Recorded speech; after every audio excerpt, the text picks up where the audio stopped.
The Department of Public Health and Human Services is pleased to bring you Aging Horizons. Medicare, Medicaid, Social Security, fraud, legal issues, veterans benefits, and caregiving. Aging Horizons is a program dedicated to inform and prepare Montanans on these timely issues, making a difference to you and your loved ones. Here now is today's program host. Hi folks, and welcome to Aging Horizons. On today's show, we're coming to you from the 55th Annual Governor's Conference on Aging in Billings, Montana, where we're recognizing centenarians, we're recognizing individuals or groups with many grants to help fund their efforts in promoting senior issues. But we have a lot of great presenters here also, and we'll have a few here on Aging Horizons today and next week and the one following, so stay tuned. You've probably seen some big-name celebrities on your TV lately talking about all the Medicare benefits you're missing out on. But the insurance companies who are paying for these ads may be pushing benefits not available in Montana. Fortunately, help is available from a friendly state health insurance assistance program counselor who can help you sort it all out. It's free, and we screen everyone for eligibility regardless of your zip code. It's Montanans helping Montanans. Call today. Did you just text me? I didn't want to disturb you if you were sleeping. Sleeping? I'm sitting right next to you, silly. There you are.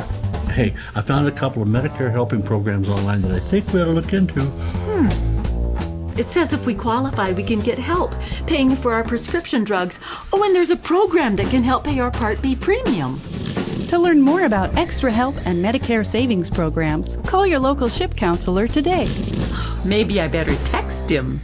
A decade of Montana fourth graders on Energy Share. If you're having trouble keeping your home warm this winter, Energy Share of Montana is here to help. We've helped thousands of Montanans who are having trouble paying their energy bills, and getting assistance from the friendly folks at Energy Share is only a phone call or Google search away. Energy Share is not a government program. It's neighbors helping neighbors who face energy emergencies. The Montana way. Call or visit our website today. Thanks to Energy Share, I'm cozy like a bear. I have so many questions about power of attorney. Well, some powers of attorney are for finances and others are for healthcare decisions. A power of attorney designates an agent who would make decisions on your behalf. While making a power of attorney, you have the ability to control your agent's power. You also have the ability to decide when that POA would take effect. Wait, am I giving away all my rights? Power of attorney isn't a license to make any decision for you, just those that you've specified. Your agent should be somebody that's working in your best interest, but it should also be somebody that you would trust. What if they try to abuse their power? Protective measures like third-party accounting, secondary signatures, defined spending and gifting limits can help protect against financial exploitation. An agent's powers can always be limited by a customized power of attorney, and they can be revoked by you or the court if the power of attorney is abused. So carefully drafted estate planning documents can help ensure that your finances are monitored, but not abused. If you or someone you know is being exploited, please report to Aging Services Bureau at 844-277-9300 or the Legal Service Developer at 1-800-332-2272. This message sponsored by the DPHHS Aging Service Bureau. Welcome to Aging Horizons, brought to you by the Department of Public Health and Human Services Senior and Long-Term Care Division. We're at the 55th Annual Governor's Conference on Aging here in Billings, and we're having a wonderful time. Get to interview a lot of people, talk to a lot of friends in the halls, see all kinds of vendors and sponsors, and the Centenarians, of course. Joining us is the Governor's Conference on Aging Coordinator, Tessa Bailey, and it's great to have you on the show here, and let's start at the top. What's the conference all about, and who does it attract? Well, the conference is all about anything that has to do with our aging population and older adults. So we have topics from scams to brain health to caregiving and respite, and then of course our wonderful Centenarian luncheon as well. Well, I attended the brain health one brought to us by AARP. Fascinating stuff. You were there too, but you're so busy working. Did you catch much of it? I caught about half of it. Yes, I know. Yeah. So there's some very interesting things that they said there. One was the exercise and eat right, and I think our centenarians are all saying, don't smoke, don't drink. Right? Yes, their secrets to longevity are usually good, clean living, and hard work. Is always in there as well. Well, when they were brought up, you had nothing but hard work. That's very true. But you look for centenarians. Tell us about who they are and some of the stories maybe you found. Great. Well, yes, we have centenarians, and every year starting in January 1st, we put out a call for the centenarians that will either turn 100 or are past 100 for that current calendar year. And we had about 40 centenarians submit for this year, and we had 11 in attendance at our centenarian luncheon today. And what wonderful stories that they had, all from being born in Warsaw, Poland, and growing up during World War II, and from all the way from being house burning down and them having to live in a sheep wagon. Yeah, and liberating Dachau, was it? Yes, one of our centenarians was part of the division that liberated Dachau in Germany, and that was fascinating. And they do a little write-up of the story, and we all get a little booklet of it, and it's amazing. But we also have mini grants, right? What are those? Our mini grants help support our rural senior centers and any of the areas in our rural part of our state. So 10,000 people or less, and they can apply for mini grants to help with any and all activities or functions that would go to the older adult community. Just to help them going. Help them going, help any programs they need help with. A lot of senior centers write in for these grants. Now, how many people do we have attending, and to generalize, who attends? Well, we have about 150 registered, but that doesn't include our speakers and our vendors. So there's about 225 people that are in attendance. And that includes everybody, like I said, from speakers to sponsors and vendors. And then also our area agency on aging staff, our senior centers, our organizations such as like the Alzheimer's Association, to anybody in the general public that just wants to learn more about aging and caregiving. That's a broad audience. And how do you find your presenters? I mean, do you go looking for them or they find you? Well, kind of a little bit of both. And so we seek out, AARP is a great sponsor with us and helps us bring in some speakers. But then we also have speakers that reach out to us and are willing to talk on the subjects that they are experts in. So, and we try to get a lot of Montana speakers and throughout our state, but we love to bring in the national speakers as well. Yeah, I know we just did a general session this morning, and I was very impressed with the information they had. I took a lot of notes, and I want 20 copies of what they said to share with my friends. Exactly. It was great. She's amazing. Yeah. And now we have a lot of vendors, and that's kind of a broad word. People might not understand what the breadth of vendors that we have, and they got free little giveaway things too. They do, and that's all of our sponsors and or vendors, but they come and they have a booth. And they promote their organization and their programs. So we have like everyone from AARP to the Montana State Library to Montech to our own Department of Public Health offices, and great assortment of vendors with lots of good information for everybody. Yeah, you take so much information back because people don't really realize everything that goes into being an elderly person. What's your target audience for the elderly? Well, really, 60 and older, and that's a lot. Our population is only growing in that category, and we will see the biggest of that within the next 20 years. Well, that will be the biggest population that we have in our state and our country as well. So we need to get the resources out there for people to be able to stay as active as they can, but also stay in their homes as long as they can, and how can we do to help them do that and help their families do that as well. And their quality of life. And we look at individuals who are 60 plus, but people are about to be 60 plus. They got to start planning, right? You have to start planning on that because it comes right up on you. And there's just so many resources available. And I think a lot of people just don't know what's out there. And there's so many things that can help in a variety of ways. And I know you have a website, it's on the screen, and you can access Governor's Conference information, presenters, topics, and next year, where are we going to be? Next year we're going to be right in Helena. Right. And so that's going to be we're already started planning for next year, and we can't wait for the 56th annual. I can't believe it's like 55th right now. That's amazing. 55 years. It's a long time. Oh, yeah, and how things have changed. We're talking to some centenarians in the next couple segments and what changes they've seen, much less organizationally and how we support our seniors. Very much, yes. Now, we have area agencies on aging, and they're kind of a service delivery group throughout the state. Tell us a little bit about the area agencies, and they're here too, aren't they? They are here too, and their staff is here, and they offer services anywhere that help their providers with senior centers offering congregate or home-delivered meals, or Meals on Wheels, as it's very commonly called.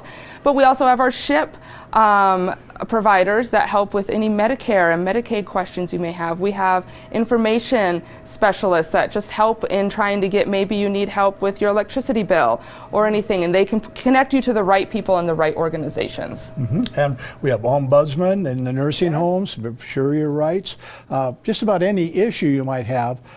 Call the Office on Aging, and the 800 number we have on the phone on the screen will ring into your local area agency, right? Yes, it will. Yep, and it's really important to know that everything there is very confidential.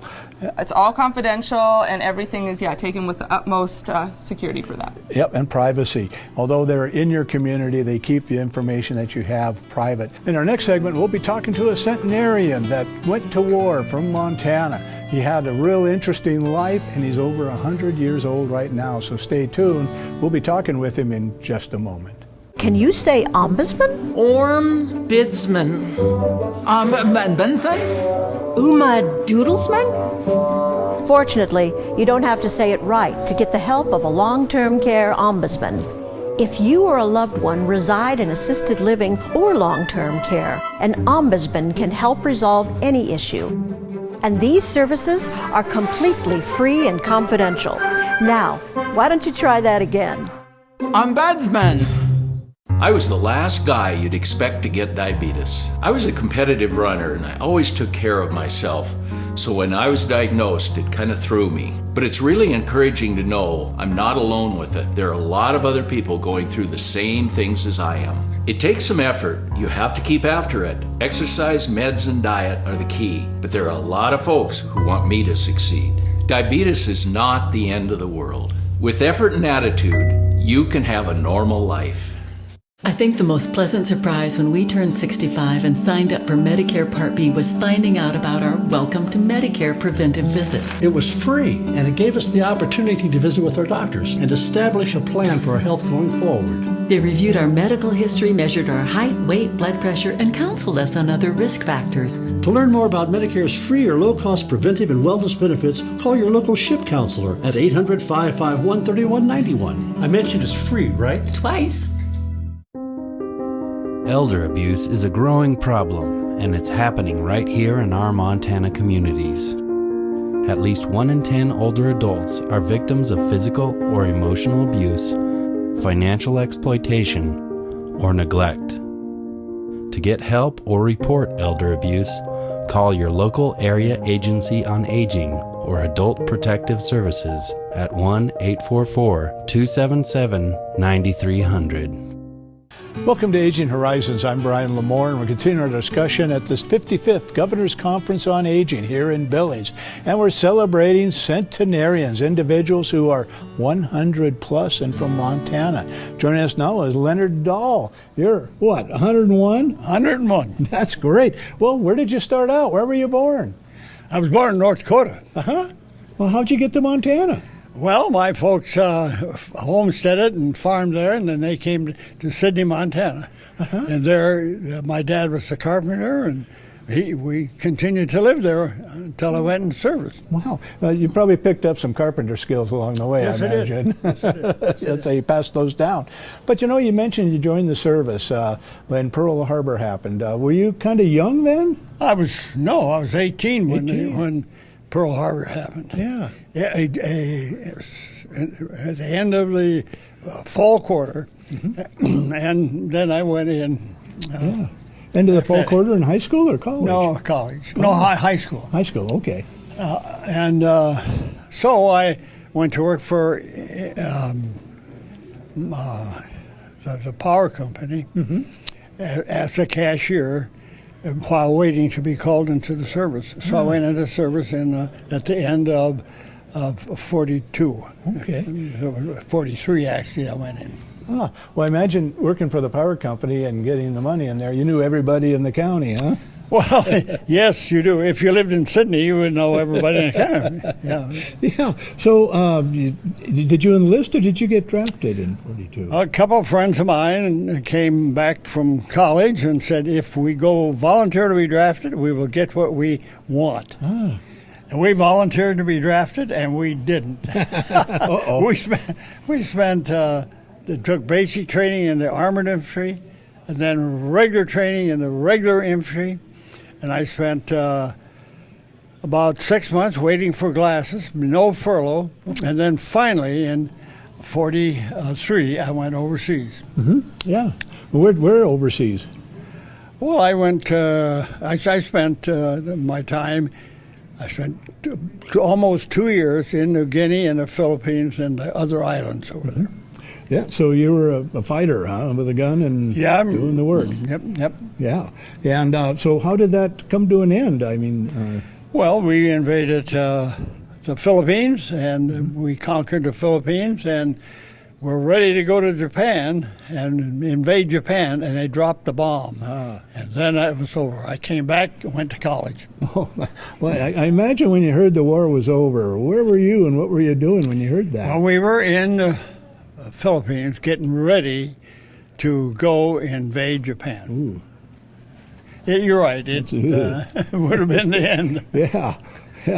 But it would have been quite the event. But you're probably really happy once you heard that the war was over, man. Yes, everybody was. You know, and everybody was happy. It was just a different world.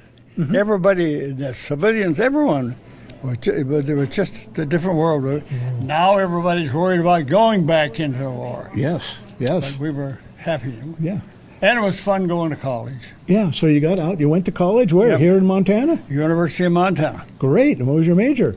I majored in accounting. All right. Did well, but I never went into accounting. Yeah. Well, how did you get diverted from accounting? What did you do? I don't really know how, but I went to work for General Motors and their insurance agency, and then Dick Ryan was starting Ryan Oldsmobile here, and he asked me to help him get it started because he had just taken it. And I went to work for Dick Ryan. I had a friend of mine who was in the insurance business. He got me selling life insurance. Within 3 years, they gave me the agency. It was the Principal Financial Group for Montana and the northern part of Wyoming. It was a good deal. Oh, wow. And how long were you in insurance? Until I retired. Until you retired. Quite a while, I imagine, huh? And talk about television. When we got television in 1954 in Montana, Dick Ryan took on Victory at Sea. And he said, "You go on and introduce that." Oh. So I did 6 of those. And 26, I did the television commercial when the TV was up on top of the hill. Oh, and was that live? I mean, you did those, or? Definitely live. They had no VCR or anything. The minute that red light came on. Yeah. An interesting thing, we had the used car sales manager, and he was an old guy. He said, the executives are doing all that work. We ought to do it. Yeah. They brought him up there, and that light came on, he froze. Couldn't say a word. Okay. I know how that is. So that's amazing. So you were there when TV started. Yes. You've seen a lot of changes, haven't you? Oh, yes. No. And now here you are being interviewed. That's right. You'll keep doing that. So you're 101 and going great, I can tell. Well, yeah, I am. And where do you live now? I live in Billings, where I lived. I think I've lived in for the last 50 years. Oh, that's great. I live right behind Rocky Mountain College up there in the Rims. Oh, that's real nice. So you see a lot of college kids jogging around and doing stuff. Yep. It was really great when I was in good physical shape. I could go to all the basketball games, football games, just walk over there and go. It was great. Rocky became a second school of mine. Second school. Then you didn't have to complain about the noise sitting at home because you were part of the noise. Yes. That's great. Well, we've drawn to a close on this segment. We're going to talk more in our next segment. So for our viewers, stay tuned. We'll be right back. Every 65 seconds, someone is affected with Alzheimer's or other dementias. Many become isolated at a time when help is most needed. If you or someone you love is affected, help is available, both for people with memory loss and their caregivers. Memory loss can feel frightening, but you are not alone. Call the free 24/7 Alzheimer's Association helpline, 800-272-3900, for guidance and support. This is Bill. He just received his new Medicare card and is following some simple rules to protect himself from fraud. He knows to never give out his Medicare, Social Security, or bank number over the phone. And this is Nancy. She knows that to detect any problems, she always reads her Medicare summary notice or Medicare Advantage EOB to make sure the billing is correct. Both Bill and Nancy know that anything suspicious can be reported to Montana SMP at 1-800-551-3191. 45 years, 2 packs a day. It's like $80,000. I thought I was just hurting myself until I fell asleep in a chair with a cigarette. The whole house went up. I lost it all. I knew smoking was expensive, but I never thought it would cost me everything. I've been shooting since I was young. It's something I've always enjoyed. I wasn't feeling like myself, but my friend noticed. He asked if he could hold onto my guns temporarily. At first, I was a little shocked, but then I agreed. I think he saved my life that day.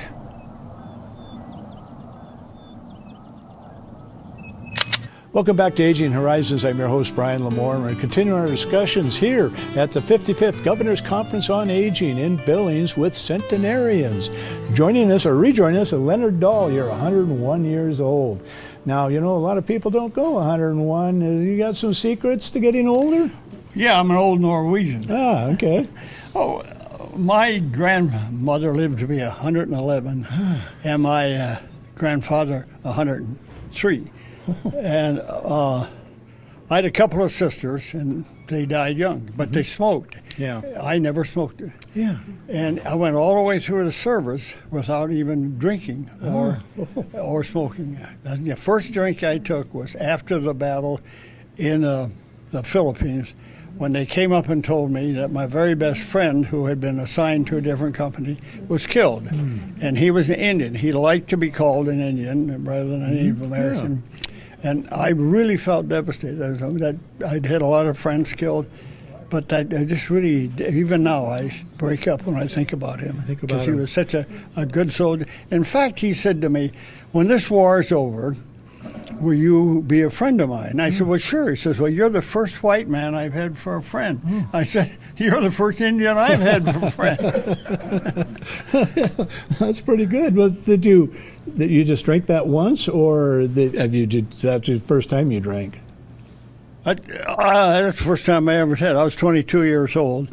And then, I went to college, drank a little beer, and never liked a little beer. And I went to work for General Motors, drank a little bit there, but my wife didn't drink, and so I just didn't drink. And then in smoking, I think we ought to do something to shut down the tobacco company, because a lot of people die of smoking. Yeah. Smoking will take 8 to 10 years of your life, or more. I think. Along my longevity, I ate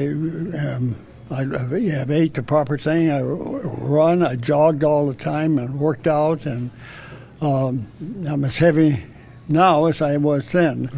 And we went on. By belonging to the Y, we did some things like we ran 100 miles in 10 days. There was Jim Dutcher and Jim Flem there. They were Jim was the athletic director for senior high, and I always worked out. Oh, that's amazing.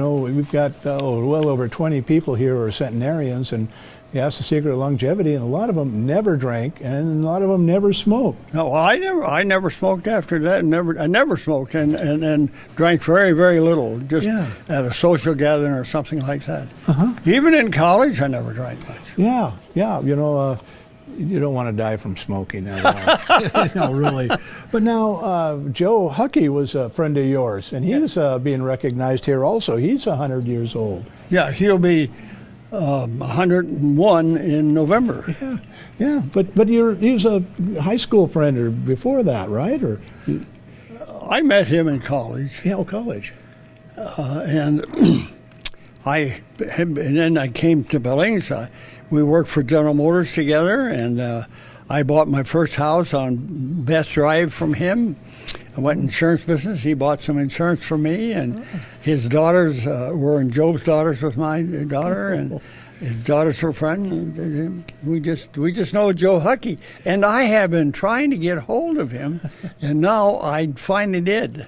Yeah. They drove up to the house about a year and a half ago. His daughter was with him, and we didn't get the right number. Oh. But anyhow, I did get connected with Joe. Joe, yeah, you've been friends for 80 years? Ever since college, since Yeah. 1945, something like that. Wow, and it's amazing that the Governor's Conference brought you together. Yes. So how did you maybe meet your wife? Tell us that. Oh, that's a long story and a great story.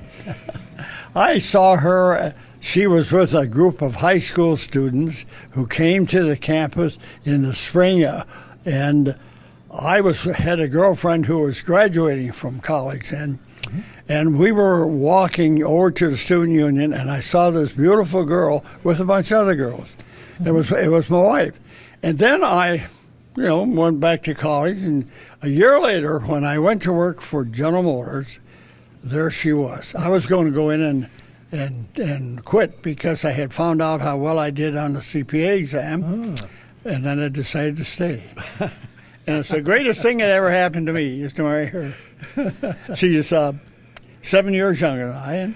And the interesting thing is, the second date with her, I was driving out to a country dance. That's a dance where, you pay $1 and you go in and dance. Yeah. And then at midnight, you buy a box lunch. Anyhow, I said, you're a little young for me. And she said, well, my dad is 15 years older than my mother, so I know it. And it's the greatest thing I ever did. Oh, that's cool. And I made some goofy turns, but I did make a right turn when I met her. Oh, that's great. Is she still with us? Oh, yeah. She's 7 years younger than I. Oh, that's But great. she didn't feel like coming today. Oh, I can understand that. You have good days and you have bad days, Yep. so that's great. Well, it sounds like you've had a wonderful life here, Leonard. It's been really fun talking to you. Well, it's been fun talking to you and seeing my old friends again. Yeah. This man met me in Kiwanis Club and says, hey, let me take you to this governor's group on agents. Yeah. So I said, okay. I got to see Joe Huckey and a few other people that I knew. And you got to return to TV. Well, thank you so much for coming here and being with us. And for our viewers, thank you for watching. And we're here at the Governor's Conference on Aging talking with centenarians. People that are 100 plus like Leonard. It's been a fun time. Thank you for joining us.